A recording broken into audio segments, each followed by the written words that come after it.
To the Workings of Karma lecture series.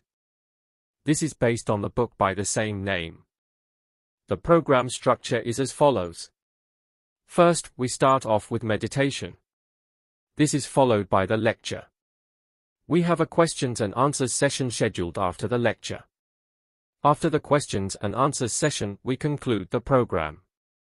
For the questions and answers session, please post your questions in the Facebook and YouTube chat or comment section in the live video.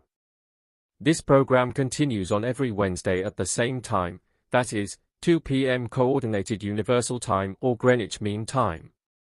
This translates to 7:30 p.m. Sri Lanka and India time. Please note and convert this time to your local time and join us every week for this enlightening Dharma Talks series by a very erudite monk. Today's lecturer has a bachelor's degree in Buddhist philosophy and religious studies from the Buddhist and Pali University of Sri Lanka. Also, the Venerable has studied under guidance of notable teachers for 5 years. Now we invite the Most Venerable Teacher to start the meditation session, followed by the Dharma talk and questions and answers session. The meditation session will start now. This will be followed by the lecture.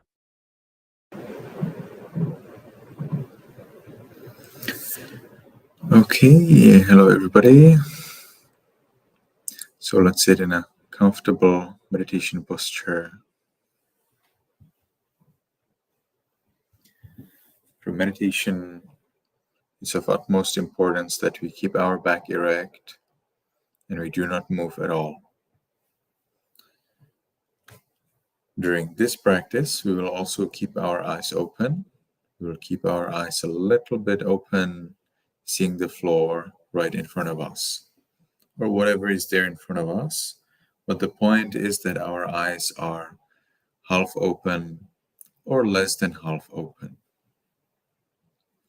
We can tilt the head, send it a little back, and we can make the first determination in our minds voicelessly. From now on, for 10 minutes, I will meditate on muscles and radiate loving kindness without any movement. From now on, for 10 minutes, I will meditate on muscles and radiate loving kindness without any movement.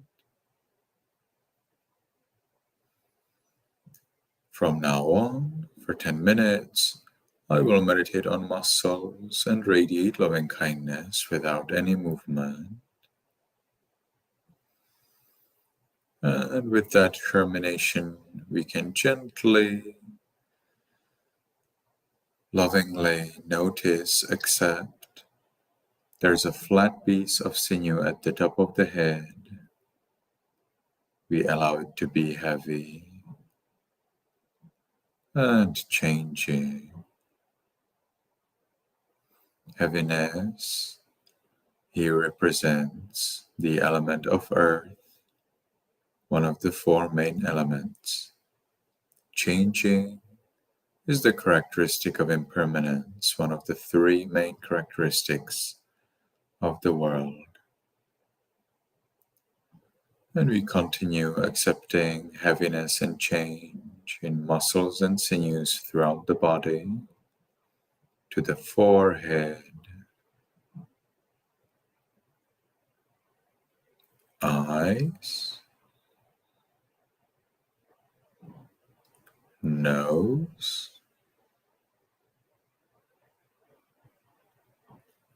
lips, chin, cheeks, ears, back of the head,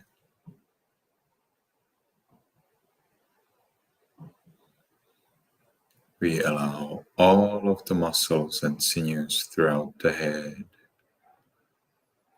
to be heavy and changing.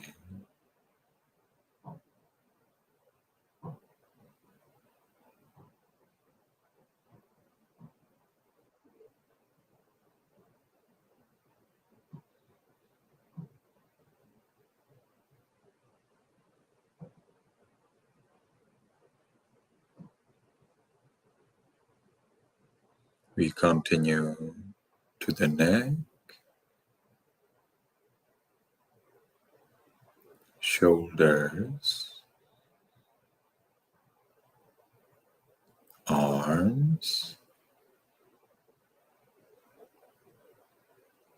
elbows, forearms, wrists, palms, fingers, tips of fingers,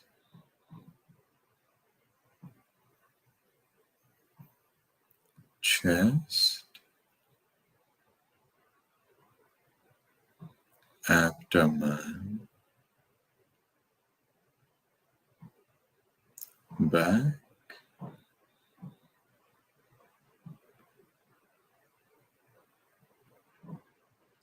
we allow all of the muscles and sinews throughout the upper part of the body to be heavy and changing.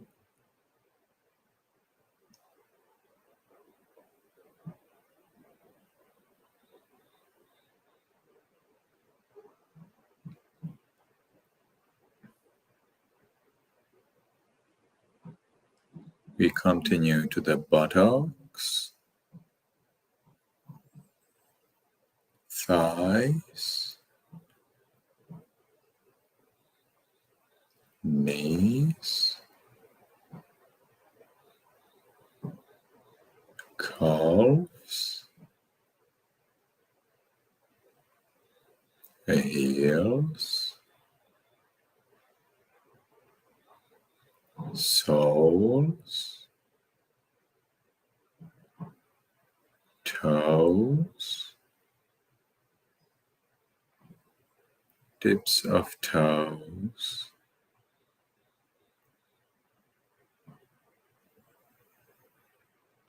we allow all of the muscles and sinews throughout the body to be heavy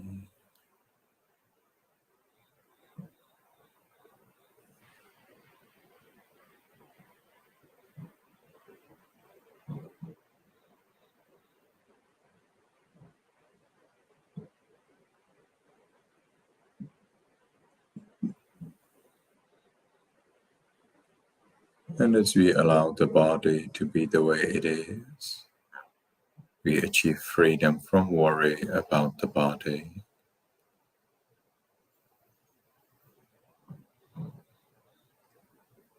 Let's enjoy this freedom. Let's watch this piece.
When we have established ourselves in peace, we can share it with other living beings.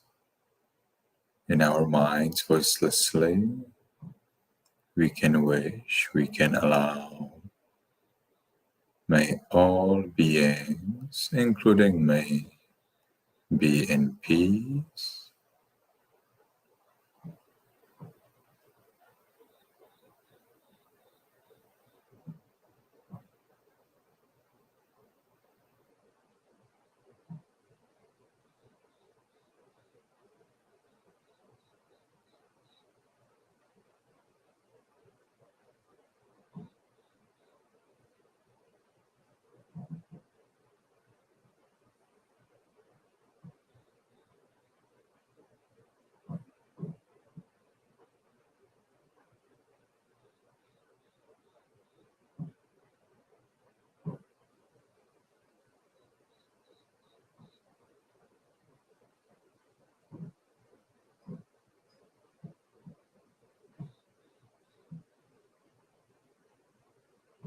May all beings, including me, be in peace.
Now, because the time for this sitting is finished, let's make the last determination in our mind voicelessly.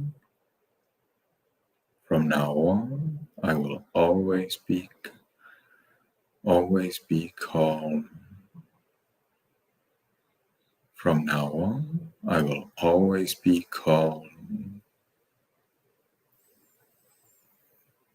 From now on, I will always be calm. And with that determination, we can slowly, mindfully change the way of our sitting.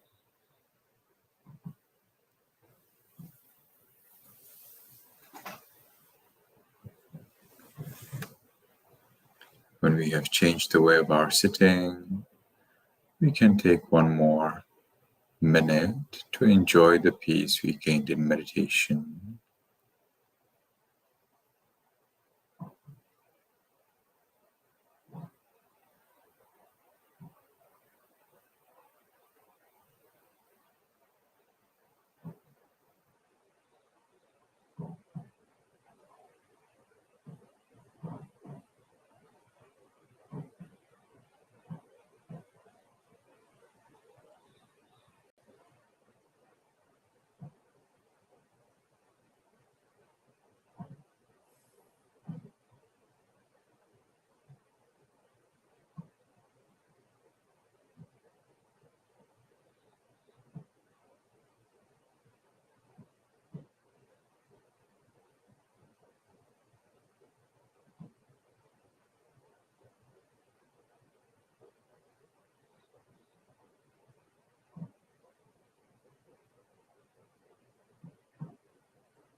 Very well.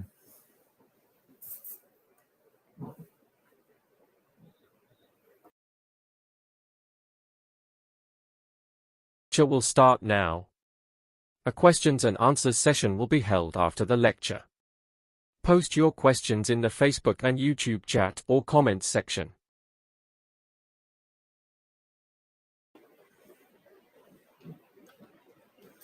So we'll be looking at the book from 𝗷𝗶𝗸𝗲.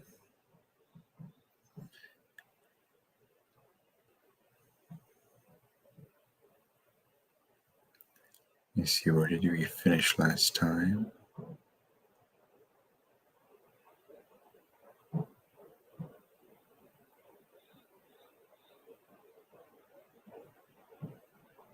Okay, here it is. So we didn't see each other for about 2 weeks, 3 weeks. then to recapitulate here very easily, the 𝗀𝗂 until here has been basically explaining that a person who's not enlightened is a foolish, unenlightened person. Sometimes the 𝗀𝗂 suggests that a person who's a foolish, unenlightened person is simply the person who does not know the Four Noble Truths, or the person who does not accept the law of Kamma, or the person who believes that there is no rebirth, and so on and on and on. So the idea of foolish, unenlightened person, as you can see, is confusing. So does it mean that everybody who's not enlightened is a foolish, unenlightened person? No, that's a wrong understanding. We don't really know whether this is what the 𝗀𝗂 wants to imply here, but truth is that according to the commentary, here I'm not sure, but I think to the Satipatthana Sutta, the Pali commentaries, the ancient commentaries written by the great masters of the old, suggest that there are two kinds of unenlightened people, and that's the foolish unenlightened person, 𝗷𝗶𝗸𝗲𝗲, and the good unenlightened person, 𝗀𝗂𝗯𝗀𝗃𝗀𝗯𝗲. So it is possible to be not enlightened at all and still be a good person. We do not get that explanation in this book, however. So be very careful about that. It is possible to be a good person and still be totally unenlightened.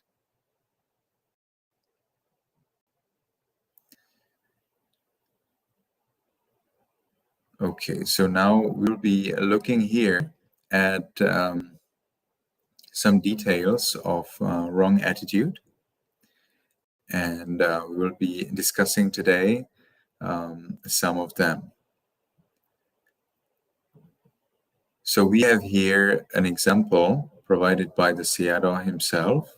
A woman or a man offers a lit candle to the Buddha image with the wish to become a bhikkhu in the next life.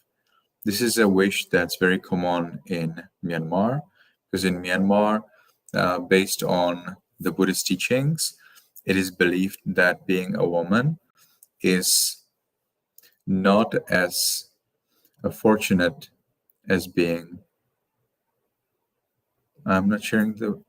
I think I'm sharing. I see, okay. I'm sharing it, but not for you.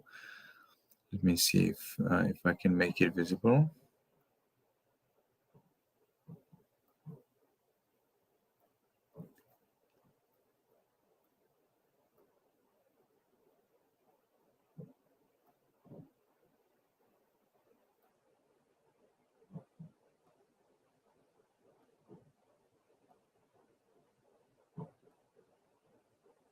Seems like it doesn't get visible. So we'll have to try some things to resolve that.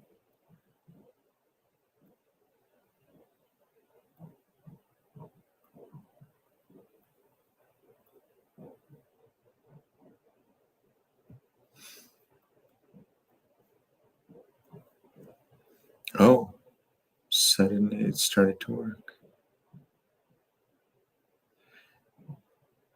I can see it in one preview, but not in the other preview. So I've definitely moved to something, but it's not successful yet.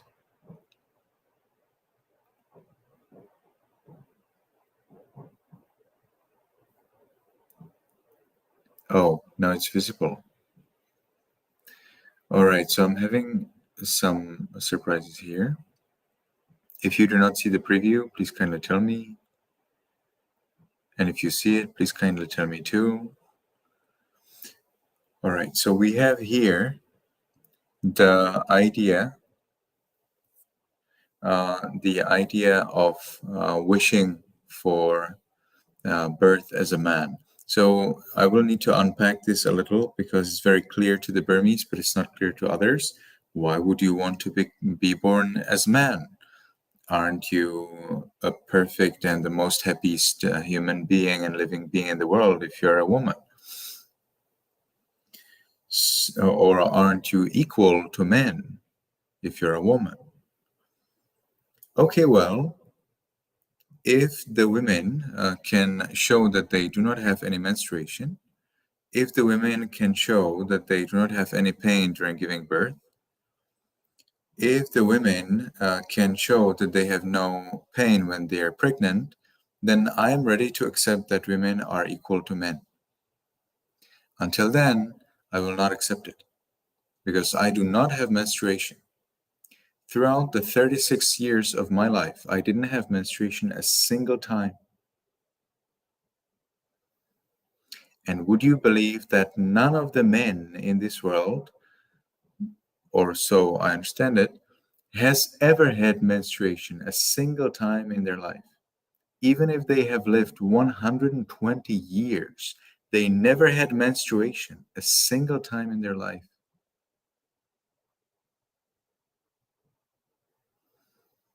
That's a big thing. That's a big thing. Because menstruation is a big thing. It's a lot of pain. It's a headache. It's a stomach ache. It's a backache. It's blood dripping from your body. It's the necessity to provide various things for inside your body so that the blood doesn't go here and there.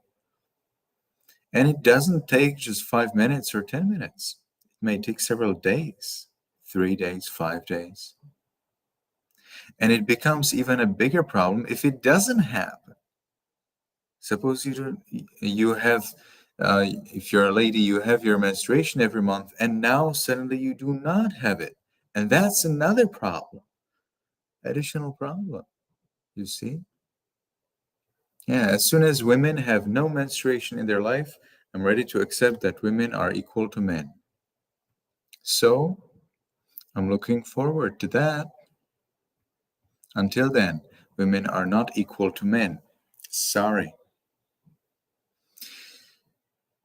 The Buddha explains that there are 5 kinds of suffering that are partaken only by women. Number 1, menstruation. Number 2, the pain of being pregnant. Number 3, the pain of giving birth. Number 4, in some cultures, not everywhere, the cultural duty to serve the husband.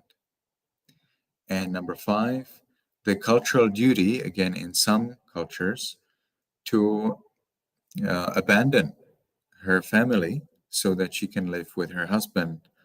Because culturally, and in Vietnam, it works pretty often. I'm now in Vietnam, by the way, but it's also in the other Asian countries pretty common. And that is when a man gets married with a woman, the woman leaves the home of her parents and she comes into the home of her husband's parents, where the husband is also. In the modern times, it becomes more and more common that the husband and wife live in a separate home than the parents of the husband, but it still is very culturally appropriate and expected that the woman serves the parents of her husband.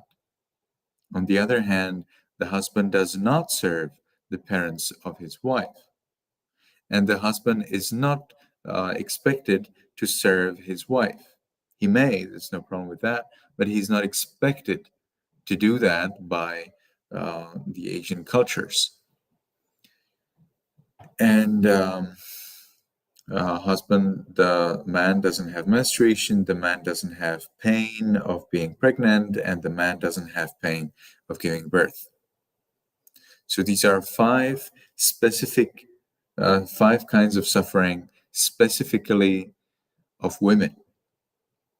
And so I can fairly say women are not equal to men. So when women want equality, they will have to provide more detail. What do they mean by equality?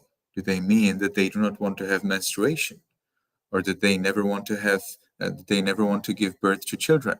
Okay, please let me know. I'd love to know that. Because of these 5 specific kinds of suffering for women, Burmese women would like to be born as men in their next life. This may make sense after what I've just said, but it's not really reflecting anything in the Pali scriptures. That's because our Pali scriptures never suggest that women should try to be born as men. Not at all. And the Pali scriptures also do not suggest that it is more difficult to become enlightened for a woman than for a man. Not at all. So in Buddhism, the equality between the man and woman is specifically related to the potential to become enlightened. But let's start from the beginnings. The potential to be virtuous, to be generous, to meditate on concentration, and to observe and understand the impermanence, unsatisfactoriness, and not self of the physical body. So in this respect, in the respect of the potential to be generous, virtuous, and a meditating person, in this respect, the men and women are 100% exactly the same.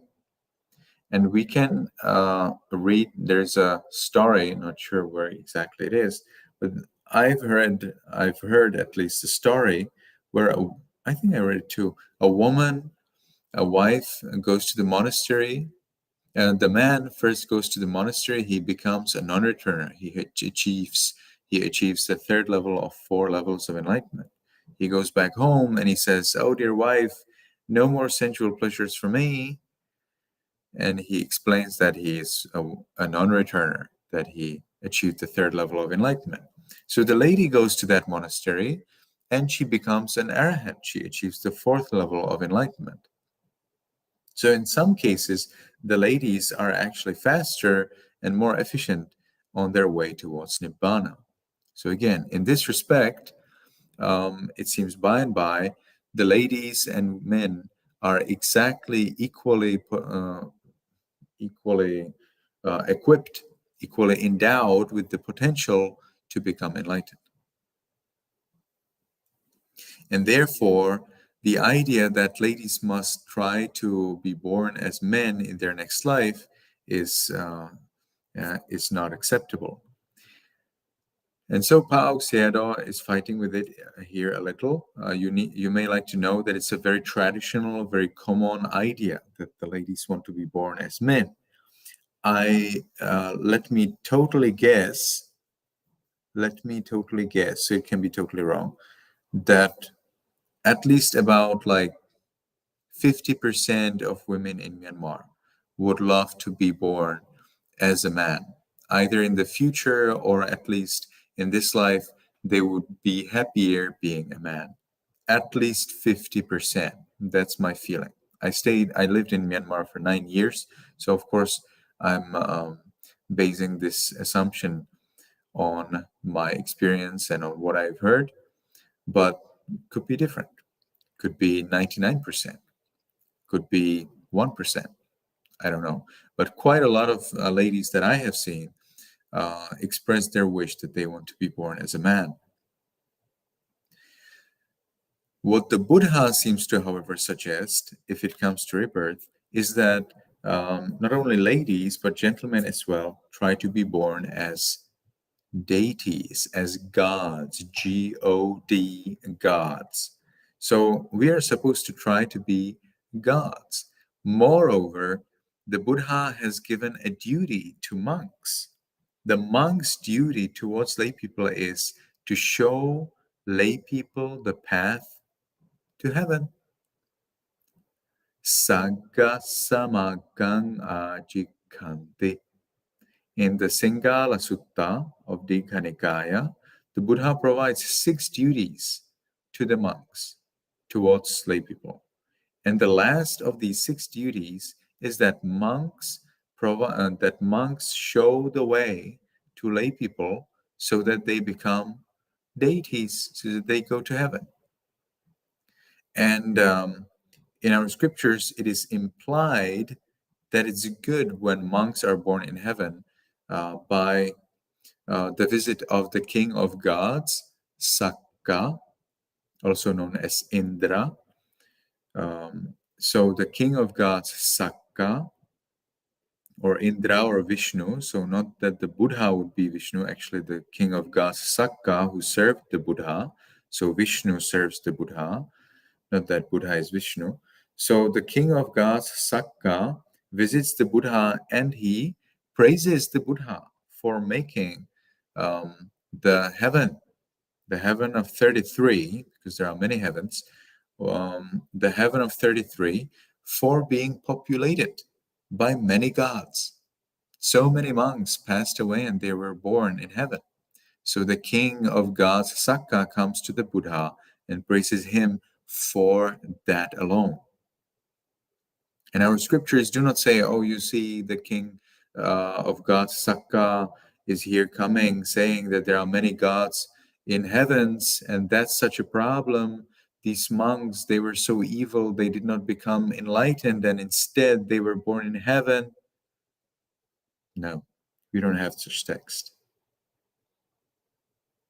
We don't have such text that criticizes somebody being born in heaven. There are many meditation teachers who do that, who criticize, who will criticize you if you want to be born in heaven or if you are born in heaven.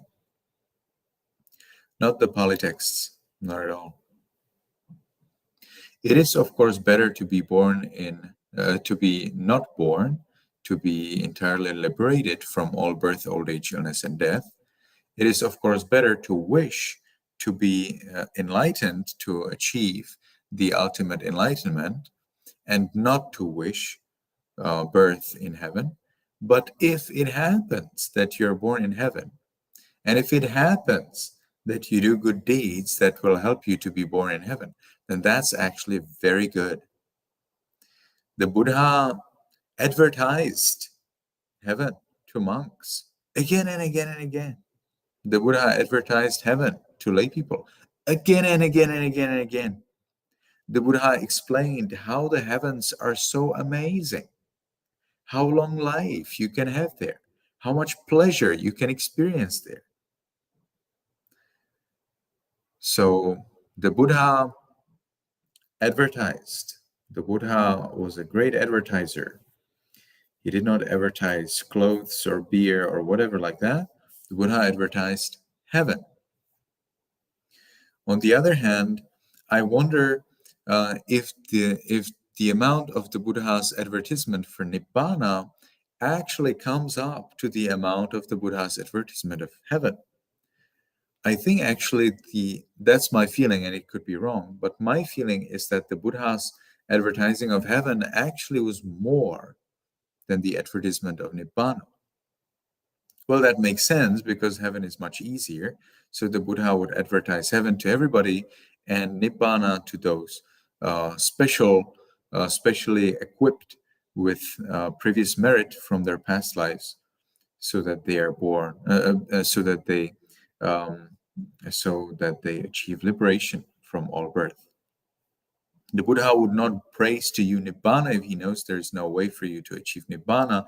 And the Buddha, up to my understanding, would not praise to you heaven if you have the potential to achieve Nibbana, except special cases, such as when praising of heaven would make you try hard so that you get born in heaven, and on the way, you somehow happen to achieve enlightenment. So in that case, the Buddha would actually praise heaven to you, even though you are eligible to become enlightened. That's because you would not like to work hard for enlightenment. You would not be able to understand it. The path to heaven is thus a kind of junction where you get, and then you can decide which way to continue. Do you want to continue in birth, old age, illness, and death? Or do you want to continue to achieve Nibbana? So there is no problem wishing to be born in heaven, but it's always better to wish for Nibbana, because if you wish for Nibbana, you will probably be born in heaven anyway. But that birth in heaven will be a support for you to achieve Nibbana fast. If you are born in heaven, so today we'll be probably talking just about this, but it's a very important point to understand the Sayadaw's attitude in here. So if you're born in heaven, you can become enlightened in 4 ways. If you're born as a human, you can become enlightened in 1 way only. So different. You can become, in this time, when we do not have the Buddha anymore, there's only 1 way how you can become enlightened as a human. And that is engage in generosity, virtue, and meditation. There's no other way. Sorry. No way of becoming enlightened just by hearing the Buddha's teachings. No more. At least that's the conclusion of the great Burmese masters. Instead, if you're born in heaven, but you did practice Dhamma and you did learn Dhamma a lot as a human, so when you are then born as a deity in heaven, there are 4 ways how you can become enlightened. First is you remember what you have learned as a human. You remember the Buddha's teachings. And through that memory alone, you achieve enlightenment. Okay, so because I'm not really showing you anything in the text, I'm canceling the sharing. So you can achieve enlightenment just simply by thinking of the Buddha's teachings that you learned in your previous life as a human, when you're a god. Now, suppose that this will not work for you when you're a god, so you have another option, and that is that you meet with somebody who studied Dhamma together with you in your past life. And that person will talk with you about Dhamma. You will then listen to what they say. You will remember what you have learned yourself and also become enlightened. Third is if there is a deity who teaches Dhamma in the heavens, then you approach that deity, you listen to that Dhamma, you remember also your learning from the previous lives, you have that habit of thinking about Dhamma from a previous life, and you become enlightened. The fourth way is when a monk in the human realm gets psychic powers so well that he can actually visit the heavens. Such monk visits the heavens through his psychic powers without dying. He visits the heavens through his psychic powers to teach Dhamma to the deities and then come back to the human world without dying at all with his physical body. And so he teaches the Dhamma to the deities in the heaven, and those deities who practiced and studied Dhamma in their previous life become enlightened. So these are the 4 ways how it is possible to become enlightened as a deity. So being born in heaven is actually a good idea, especially if you want to become enlightened and fast. Being born as a human next life is not a good idea, because you will not become enlightened fast. If you're born as a human, you will be stuck for 9 months in the mother's belly. And then you're born, and you will be stuck learning how to walk, how to eat, how to speak. Even then, when you're 7 years old, your mom, your dad will probably not like to allow you to become a monk, to become enlightened. Instead, they will send you to school. And at school, you may stay maybe until you're 20 years old. And then, when you're 18 or 20 years old, well, then if you are lucky, you may get your permission from your parents, because without permission, sorry, you will need your permission to become a monk or a nun. So you have to wait 21 years to actually start working on your enlightenment. Whereas if you're a deity, you start from the very moment that you appear in that world. There's nothing to stop you. You have full power. Because deities are not really born from womb. Deities are so-called spontaneously born beings. Spontaneously born beings mean that it means that they are born immediately with full-fledged adult body and complete abilities. Not only that they know how to speak, eat, and walk, and so on, but they also have psychic powers. They can remember their past lives. They can read the thoughts of other person or other living being, and they can disappear and appear and fly here and there, and so on and on and on. Of course, their abilities will be limited to the abilities of the gods of that particular heaven. We have quite a few heavens, and in each heaven, the lifespan, the pleasure, the abilities are a little different. Okay, so being born as a deity is definitely much better asset for your enlightenment progress than if you are a human. But still, as a human, we all should try to achieve full enlightenment already in this life. Because how do you know that you will be born as a god? What if, as the last thought in your life, you remember some lie or something wrong you have done? Well, that would actually push you to hell, like it or not.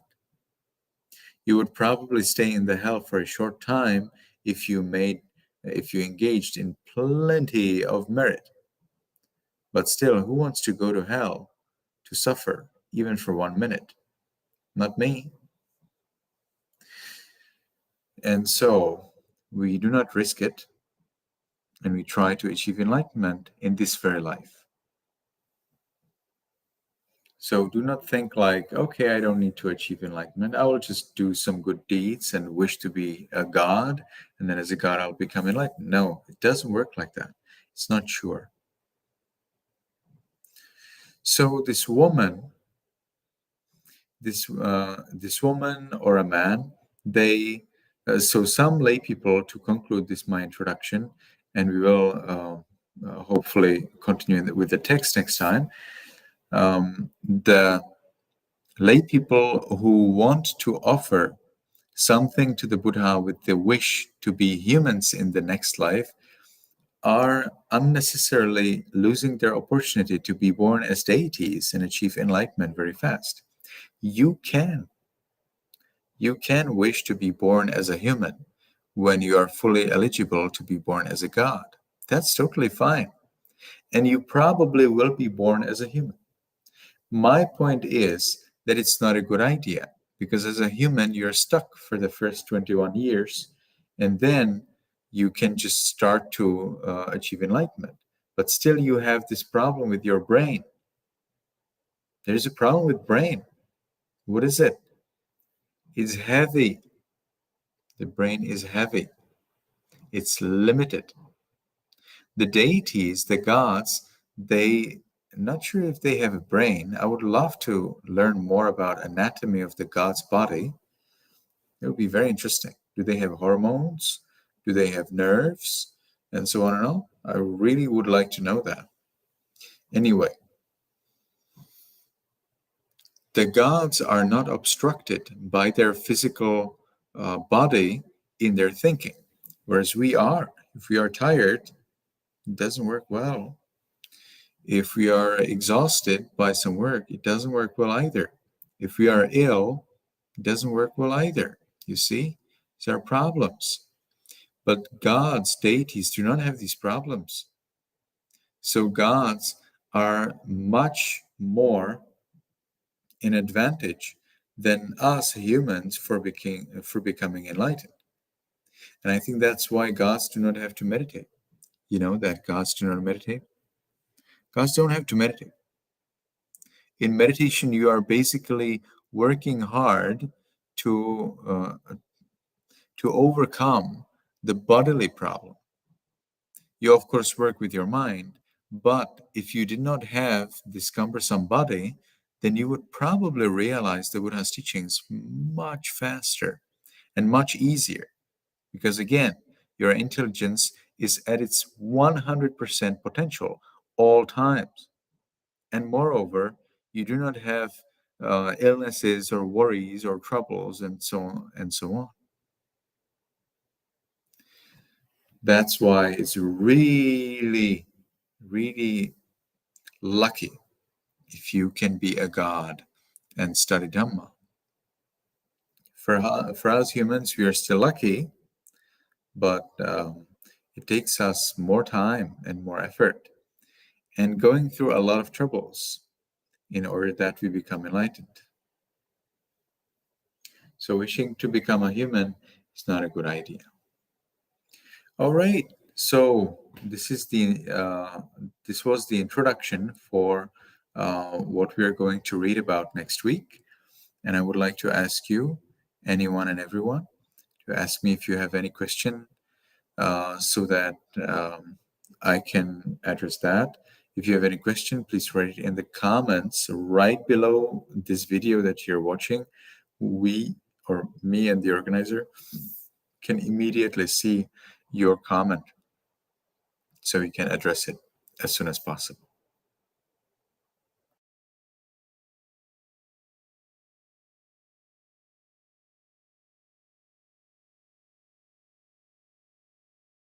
Questions and answers session will start now. Post your questions in the Facebook and YouTube chat or comments section.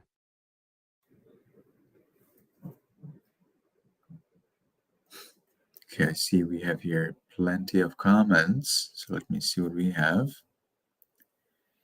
In past Buddha's dispensations, I have heard that Mara could not challenge the Buddha, unlike 𝗀𝗶𝗸𝗲 the Buddha. Mara could not challenge the Buddha, unlike 𝗀𝗶𝗸𝗲 the Buddha. I don't understand that question. Do you mean like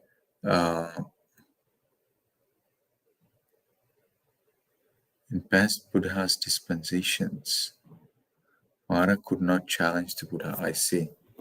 So the previous Buddhas were not challenged by the Mara to the extent that our Buddha 𝗀𝗶𝗸𝗲 was challenged by Mara. That's interesting. But there's absolutely no reason why this would be so. Because Mara believes that he is the Lord of sensual pleasures, and until you have sensual pleasures, somehow you are under his power.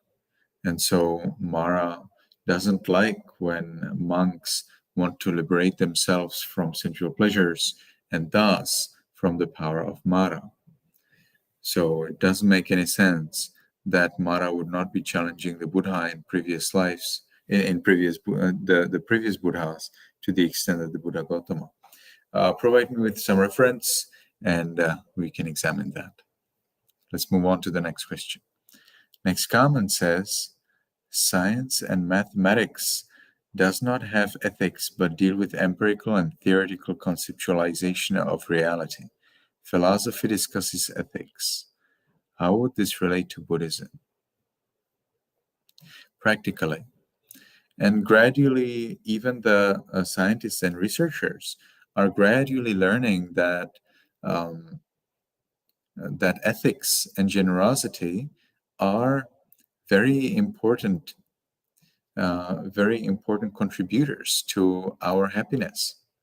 The point of science, up to my understanding, is to find ways how to be happier in our lives. As the Americans say, to make the world a better place to live. And so that's what the science tries, like scientists try to find ways how to be happier. And if they find out that living ethically and being generous makes you happier, well, then that's, of course, what they will say. And they will say it based on the research. Up to my understanding, there has not been much research on ethics, and it would be amazing to do that. If you have anyone heard of research related to ethics, I would love to read about it. But there definitely has been a lot of research on generosity as connected to our happiness. And it has been found out that generosity alone can be responsible for higher levels of happiness in people. So I think the science is actually going that way. It's going that way towards gradually understanding that ethics is important for our happiness. But I worry that we'll have to wait some more time for that. Let's continue. How Kamma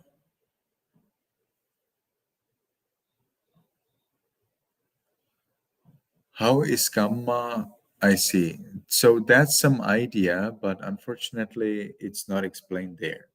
Kamma is not the way how Kamma is carried from one moment to another.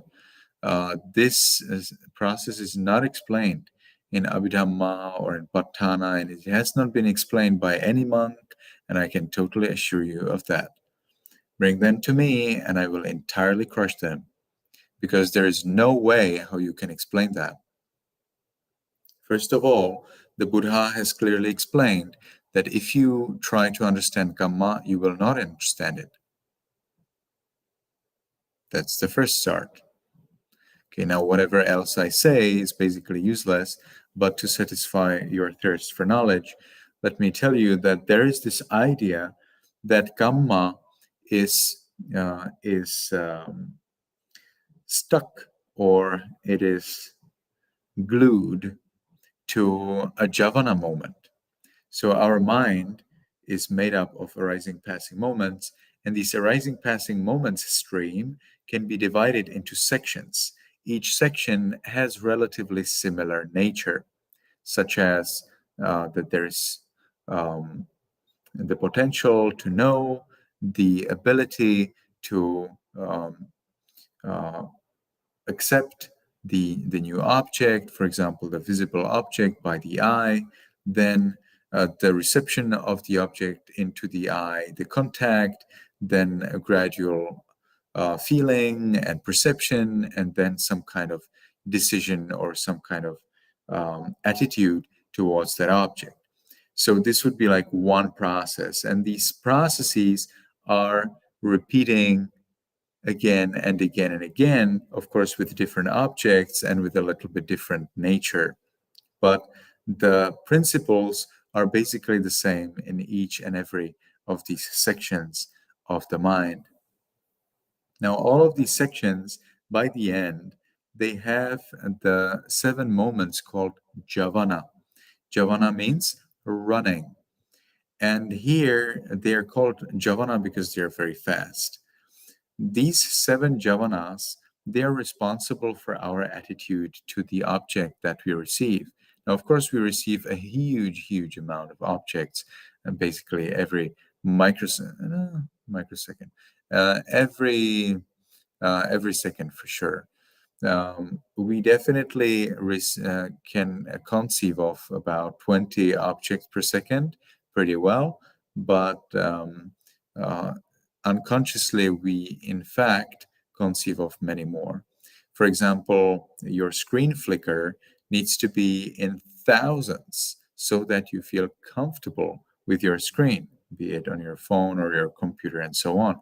So these flickers, that means the screen is coming, going, they need to be super fast so that it feels natural. That's because our mind is somehow able to notice the difference between the frequency of thousands of things per second and hundreds of thousands of things per second. It's simply different somehow. So we are able truly to accept objects in a very fast succession. then my point here is that these jhavanas, which are at the end of each of these sections, they contain the Kamma. They maintain, they hold your Kamma. So we distinguish them in three kinds, these jhavanas, the first one, the last one, and one of the 5 middle jhavanas. So if it is your last jhavana, now I may have jumbled it up, but you'll get the point. So let's say the last jhavana, if your Kamma gets stuck to the last jhavana moment, then it means the result, the consequence will be experienced in this life. If it is stuck to the first moment, it will be experienced in the next life. If it is stuck to any of the middle 5 moments, the consequence will be experienced in one of the lives, starting from the life after the next life. Again, be careful, because these which moment, which life, I probably have jumbled it up, so it's a little different.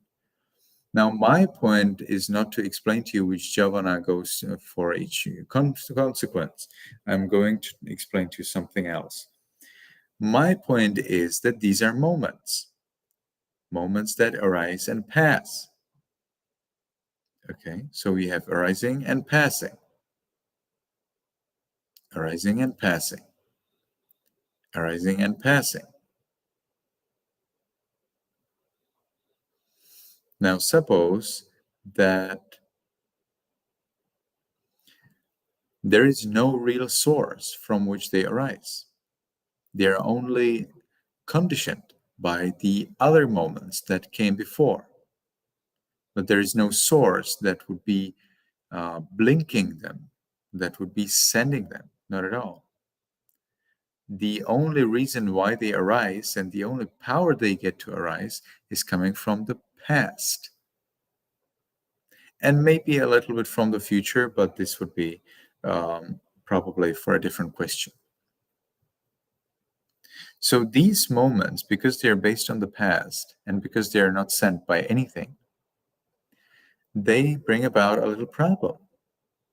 Because if these moments are totally separate, one arises, passes, the other one arises, passes, then there is no way how you can transport something between them.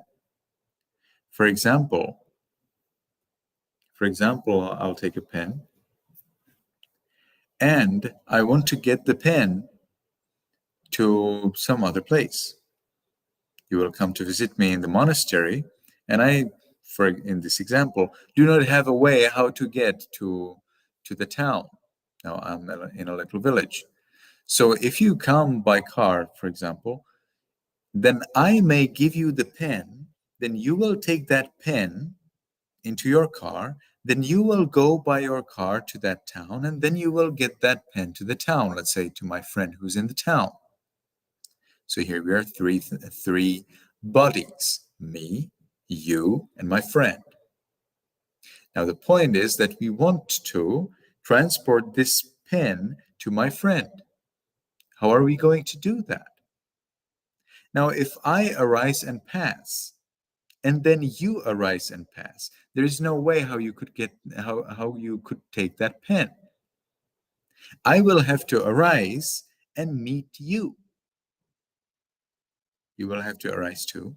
And as I have arisen and you have arisen, I will touch you. I will contact you by this pen. I will hand you that pen. And then after you are contacted, after you have met with me and taken the pen, you will have yet to continue moving that pen to the city. And then in the city, you will have to meet, you will have to touch, contact my friend so that you can give them the pen. So in this simile, the pen is like the Kamma. And I am like one moment of the mind. You're like another moment of the mind, and my friend is like another moment of the mind. Now, if we want to transport the pen, we will have to meet each other. I cannot die when you come, then you will not be able to get the pen, right? How will you get the pen? The pen arose with me, right? I'm the one who holds the pen. So if I die, the pen must die with me. There's no way for you to take it. So because the moments arise and pass, there's no way for the moments to meet. And because they do not meet, there is no way how they could transport Kamma.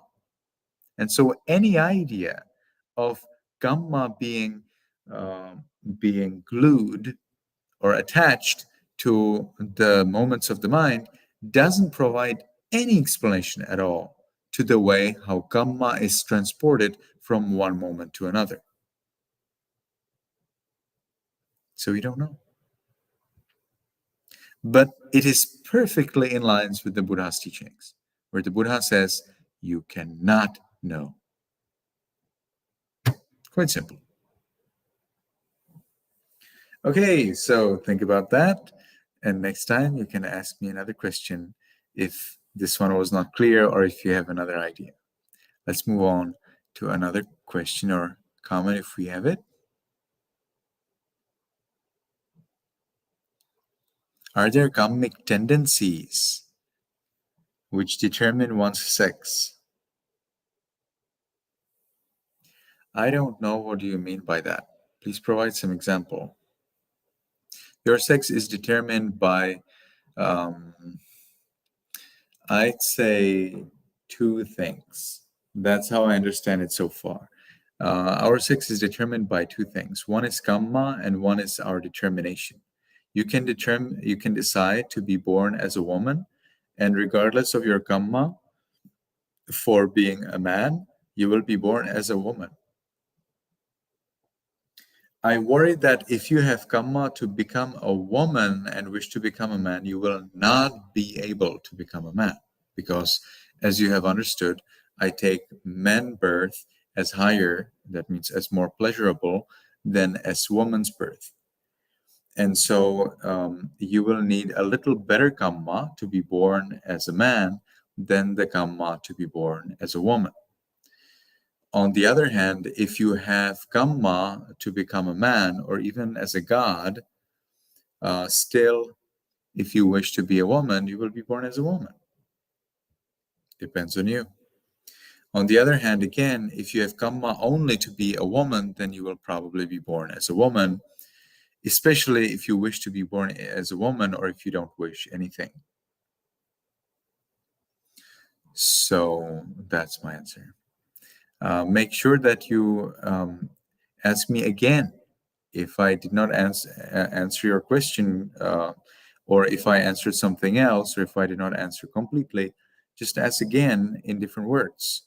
Maybe you will get to know something else or something more. Next question. Buddha admonished for one of his chief disciples only higher birth than achieving sainthood. I don't understand that sentence, but you maybe, if you are not native English, you may like to write your question in Google Translate in your language and then send me the Google translation. Sometimes the translation is, there is a chance that the translation will be clear to me. So the Buddha, of course, knew that all of his chief disciples, before they were arahants, that they have the potential to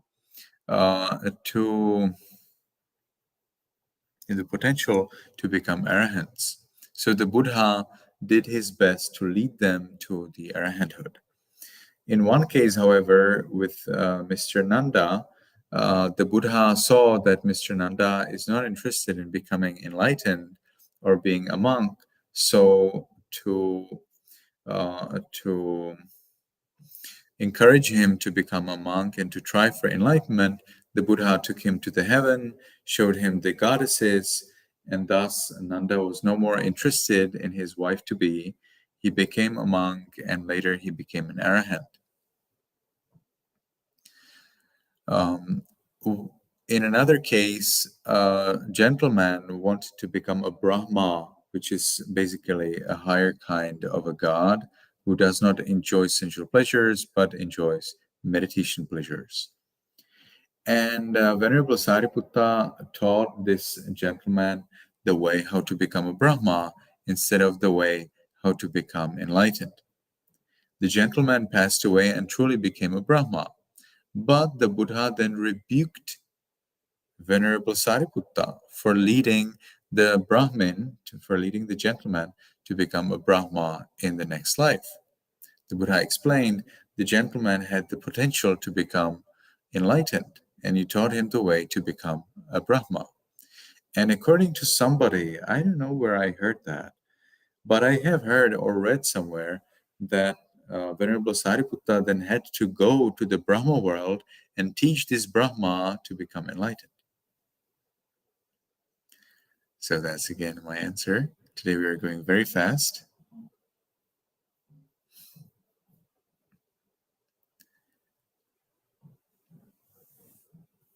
I'm not sure. I've got here some suggestion about executioner, but it doesn't help.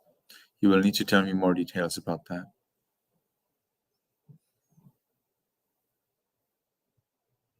So let's move on to the next question. We have the same thing 2 times here. Okay, we are getting towards the end. Is there a way to take up robes without permission, or then your parents are against it? What are the Vinaya implications of the preceptor and the person entering the robes without permission? So first of all, that's I've got an idea that's not included in your question, but it seems as if it was included there. And that is it okay to get the robes without anyone's permission? That means you buy the robes in the shop, take them home, and then you put them on your body. And then you go around and say that you're a monk or a nun. As for monks, this would be one of the serious, heinous crimes, very serious crimes against the community of Sangha. And if you do that, then you would not be allowed to become a monk anymore in your life. So don't do it. If you want to become a monk, you need to have a teacher who already is a monk and who himself has a teacher who already is a monk. You cannot just become monk by your own idea, by your own decision, by just putting the robes on your body and going here and there and saying that you're a monk. Not at all. And it's just so dangerous. So you'd better not do it. Maybe you don't care now, but you may care after 10 years or after 20 years. So I'd suggest that if you want to become a monk, you definitely find somebody who is already a monk and who will ordain you as a monk in a proper manner so that you can be a monk. After being a monk, you can anytime disrobe, become a layperson, and then from a layperson, you can again become a monk again. In Sri Lanka, they believe you can do this maximum 7 times, become a monk and disrobe. But in Myanmar, they believe there is no such limit. So if you think that you want to become a monk and totally free to disrobe and become a monk again, maybe you'd like to consider becoming a monk in Myanmar. Now let's get to the question. So the question is asking about parents.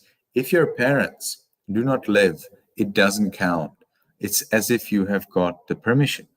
If one of your parents does not live, you need to get the permission from the other one. Only when you have permission from your parents, monks are allowed to ordain you to be a monk. You do not have to have it written on a paper. I have it written on a paper, and I have it with me until now. And I have been a monk in robes for about 15 years, with the higher ordination for about over 11 years, so-called 𝗀𝗶𝗸𝗲, 12 summers. You know, you can have 12 summers, but not complete 12 years. Do your maths. And so you do not need to have it on a paper. Again, I do, and I have another friend who's a monk, and he also has it on a paper. But no need. If you believe your parents give you permission, that's absolutely enough. You need to ask them for it. My dear parents, will you give me permission to become a monk? And there are, of course, some tricks to do if your parents do not give you permission. So far, the best trick that I have heard of is to ask for temporary permission. My dear parents, give me permission for 1 month or for 1 year to become a monk.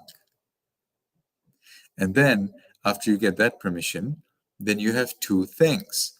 One thing, because you are already a monk, whether they permit you to continue or not, it doesn't really matter. You're already a monk, and you can be a monk until the end of your life. Nobody cares about your parents' permission. So that's a pretty witty trick, isn't it? Another, you could, of course, be a little more considerate of your parents' wish, but truly, from the Buddhist point of view, your parents' wish doesn't matter at all. Nobody really cares. But if you are considerate, you could say, my dear parents, give me permission for another 1 year, if they don't want to give permission until the end of life. But again, as soon as you're ordained one time, nobody can prohibit you from being a monk. Or they can, but their prohibition has zero value. Absolutely zero. So at the very moment you're ordained, regardless what was the permission, whether for 1 day or 7 days or 1 minute or whatever it is, doesn't matter. Once you're ordained for life. There's no other ordination. We have only lifelong ordination. And you have always the opportunity to disrobe, to become a layperson. So it's always like this. Yes, yes. Ordination for whole life and permission to become a layperson anytime you want. So there is no ordination where the monks would say, so we ordain you for 7 days, and after 7 days, your ordination is automatically canceled. No, that's ridiculous. So if you get permission, temporary permission, you can use that. But it's a trick. It's a little bit of deception. So think about your morality. Then, what else? If your parents do not want to allow you to become a monk in any way, even for 1 day, because maybe your parents see this video, so they already know about this trick. And I know that I can understand that many parents are pretty smart, so they can easily recognize these tricks. So they will not simply allow you to be ordained, even temporarily. And in that case, you're running into a trouble, because there is no way how you will ordain under virtuous monks. Still, monks can ordain you if you do not get permission. But those monks have tiny little offense. They have broken a rule. That means they have ordained somebody who did not get permission from their parents. On the other hand, if these monks who have broken that small rule and ordained you, you actually become full-fledged monk and can happily continue being a monk until the end of your life. What are the Vinaya implications of the preceptor and the person entering the robes without permissions? Yes, so according to Vinaya, this would be a 𝗀𝗂𝗯𝗀𝗃 offense, and that's a very small offense. So if you want to become a monk and you do not have permission from your parents, then there is a way in this world, and that is to ordain under a monk who doesn't care about these small rules. But I personally would suggest that you do not ordain under monks who don't care about small rules, because they may as well not care about big rules later or already now. So it's better for you to ordain under monks who follow all rules strictly and somehow, make an agreement with your parents that you will become a monk. If your parents already don't agree that you become a monk, show it to them. Show them that being a monk is better for you than being a layperson, that it makes you more happy. You can show it to them by meditating very intensively every day in the home. They will find out that you meditate so intensively. And you can remind them this all times, like every day or every week. You can send them a message every day.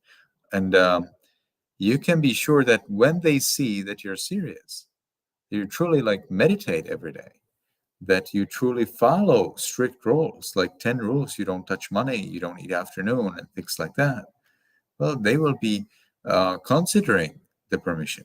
And I'm pretty sure that parents who love you will, in the end, give you permission for whole life. I call it the indeterminate permission.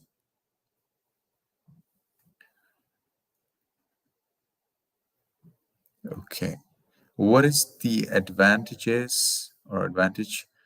of stubble body?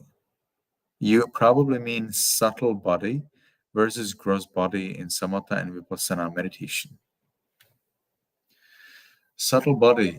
I'm not sure whether you mean the, who's it called? 𝗀𝗶𝗸𝗲𝗲. Okay, subtle body, gross body. The point here is that we're talking about breath and not really about the material body. You can gradually remove your breath as you achieve the fourth jhana, and that definitely would be totally removed. I see. So that definitely would be removing of the body, that means of the body of breath. And it's possible to stay in the fourth jhana for quite a long time, maybe even 7 days. So you would not be breathing for 7 days.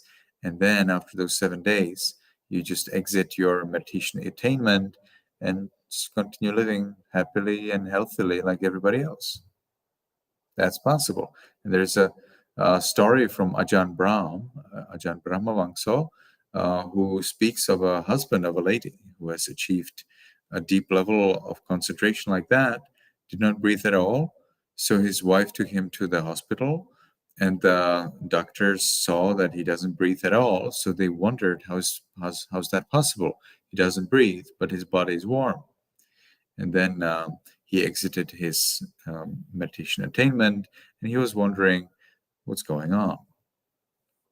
So it's possible not to breathe at all for a long time, but don't do that without guidance of an experienced master.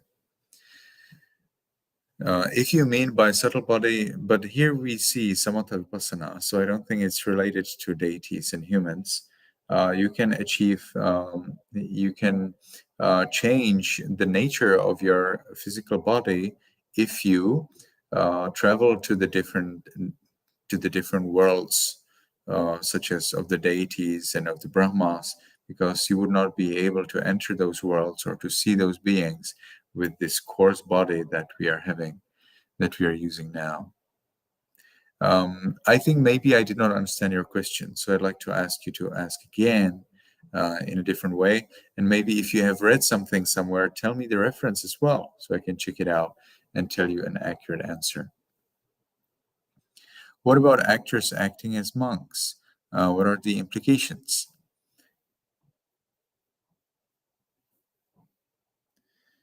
That one is a little hard question. But they probably know that you know that they are actors, that they are not real monks. And because they expect you to know that they are actors, that they are not monks, I personally think there would be no problem with that. But traditionally, when people in Myanmar want to play a role as a monk in a movie, they will truly ordain as a monk. And then after they have ordained as a monk, they play in that movie. There are movies about Dhamma like that. What are the implications of deception as a monk? Depends on how do you deceive.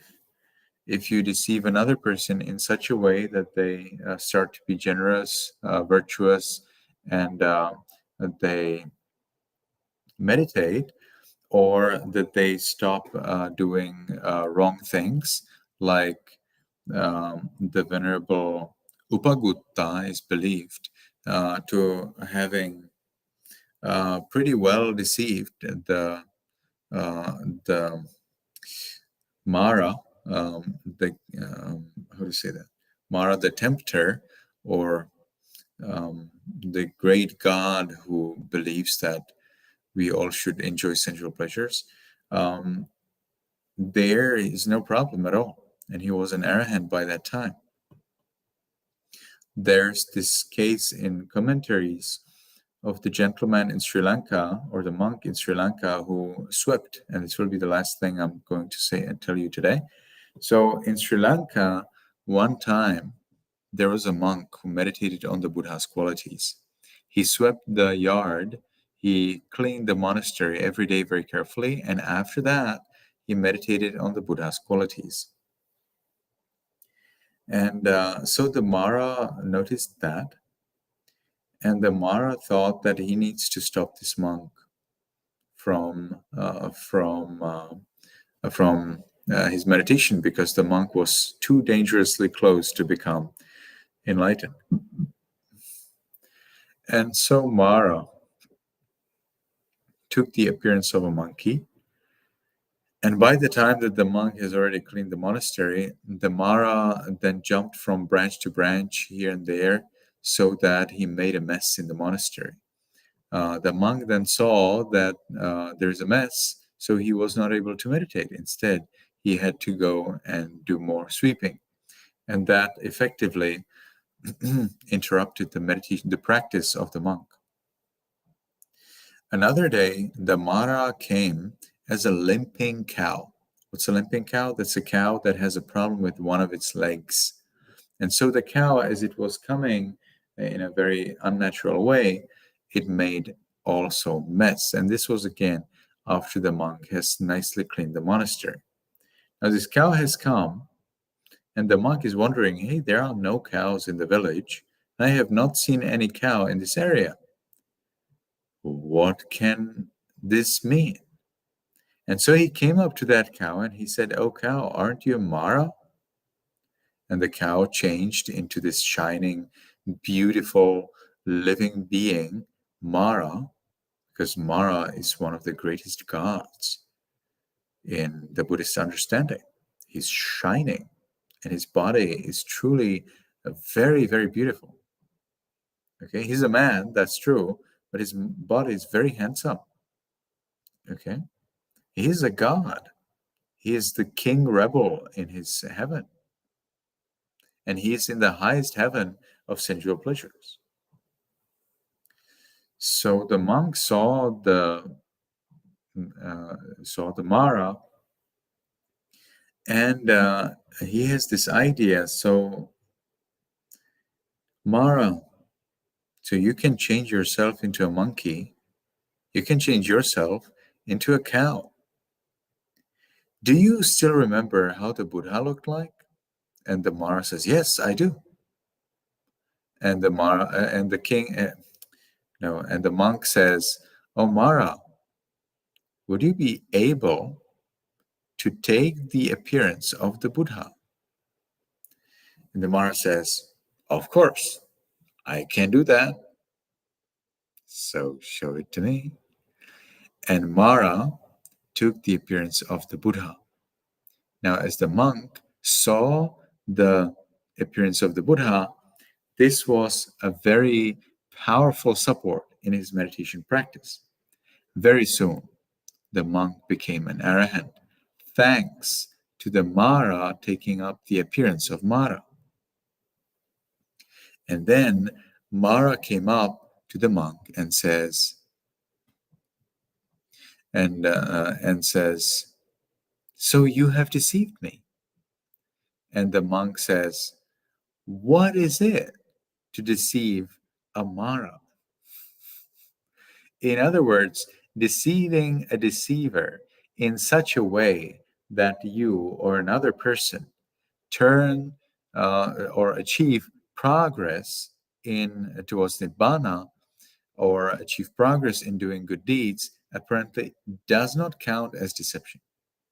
If a monk deceives in order to steal, then that, however, is the end of the monk's monkhood, and he cannot be a monk anymore in his life, regardless how he works hard. Monks who have sex, who steal, who kill humans, who tell lies about their attainments, they cannot be monks anymore in their life. They have to become layperson right now. But they actually can become novices. So they can become like servant monks of a senior monk. And these servant monks, they do not follow monks' rules. They follow 10 precepts of the novices' rules.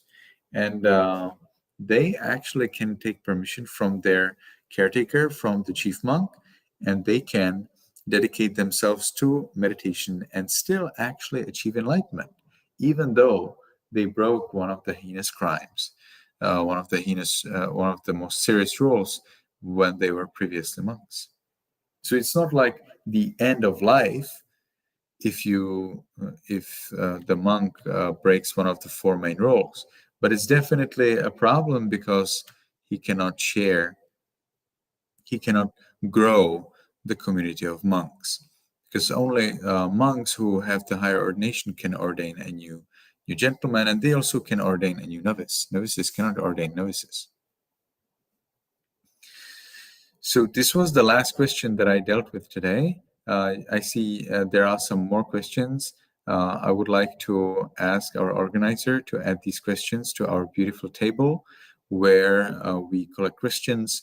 I know that the organizer is very busy, but I think that this will not take so much time, and the organizer can help a lot to increase your trust into our meetings, that your questions will be answered. And you all can also look at this table, and potentially, if you like, you can add your question yourself. So I will send to you the link. Now here it is. So it is probably visible in YouTube, apparently not in, yes, and in Facebook as well. So you can join this table, and if you have a question, go to the tab for English, for the English questions, and there you can right click on a cell, select comment, and write your question into the comment. Then we will review your comment and write it into the cell, and then of course answer it as soon as the time comes. Thank you all very much for coming, for listening, for your questions, which helped to extend this class for 45 minutes more. And I hope to see you again next week. May you be happy, may you be healthy, and may you be successful in everything you do.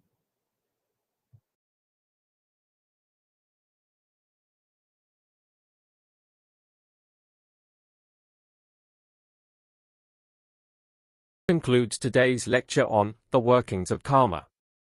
This series is held every Wednesday at the same time, that is, 2 p.m. Coordinated Universal Time or Greenwich Mean Time. This translates to 7:30 p.m. Sri Lanka and India time. Please note your local time and join us every week. Let us take a moment to share merits with everyone now. Stay tuned for more content like the workings of karma. We are working hard to bring practical insights from Buddhism to improve your lives and the world at large. To get notified about new releases and also to help us spread the word, if you haven't already done so, please consider liking, sharing, subscribing, commenting and turning on notifications. Also please consider watching some of our other content. We also have content in other languages too.